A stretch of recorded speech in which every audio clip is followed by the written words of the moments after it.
শান্তিবাজারে ভয়াবহ সড়ক দুর্ঘটনা। আজ সকালে শান্তিবাজারে ভয়াবহ সড়ক দুর্ঘটনা সংঘটিত হয়। একটি দ্রুতগামী রড বোঝাই বোলেরো গাড়ির ধাক্কায় গুরুতরভাবে জখম হন এক বাইক আরোহী। বর্তমানে তিনি আশঙ্কাজনক অবস্থায় চিকিৎসাধীন। ঘটনার বিবরণে জানা যায়, আজ মঙ্গলবার সকাল 10টা নাগাদ শান্তিবাজার শ্রী শ্রী ঠাকুর অনুকূলচন্দ্রের আশ্রমের সামনে এই দুর্ঘটনাটি সংঘটিত হয়। প্রত্যক্ষদর্শীরা জানান, TR08D1737 নম্বরের একটি রড বোঝাই বোলেরো গাড়ির সঙ্গে একটি বাইকের মুখোমুখি জোরালো সংঘর্ষ ঘটে। এই সংঘর্ষ এতটাই বেশি ছিল যে বাইক আরোহী ছিটকে রাস্তায় পড়ে রক্তাক্ত এবং গুরুতরভাবে আহত হন। ঘটনার পর স্থানীয় স্তরে চাঞ্চল্য ছড়িয়ে পড়ে। প্রত্যক্ষদর্শীরা তৎক্ষণাৎ দমকল দপ্তরে খবর দেন এবং খবর পাওয়ার পর দমকল কর্মীরা দ্রুত ঘটনাস্থলে ছুটে আসেন এবং রক্তাক্ত অবস্থায় ওই বাইক আরোহীকে উদ্ধার করে শান্তিবাজার জেলা হাসপাতালে নিয়ে যান।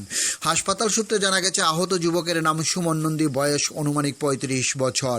তিনি শান্তিবাজার পৌর পরিষদের সুপারভাইজার পদে কর্মরত রয়েছেন বলে জানা গেছে। কর্তব্যরত চিকিৎসকরা সুমনের শারীরিক অবস্থা বেগতিক দেখে তাকে উন্নত চিকিৎসার জন্য আগরতলা জিবিপি হাসপাতালে রেফার করে দেন। ঘটনার পর দুর্ঘটনাস্থলে পুলিশ এসে পৌঁছান, ঘাতক বোলেরো গাড়িটিকে আটক করেন এবং দুর্ঘটনায় সঠিক কারণ খতিয়ে দেখতে তদন্ত শুরু করেছেন পুলিশ বলে জানা যায়। Report Khowai Times Bangla. সামনে এখানে একটা বাইক অ্যাক্সিডেন্ট হয়, একটা বোলেরো ট্রাকের সঙ্গে ধাক্কা খেয়ে একজন বাইক আরোহী খুব গুরুতর আহত।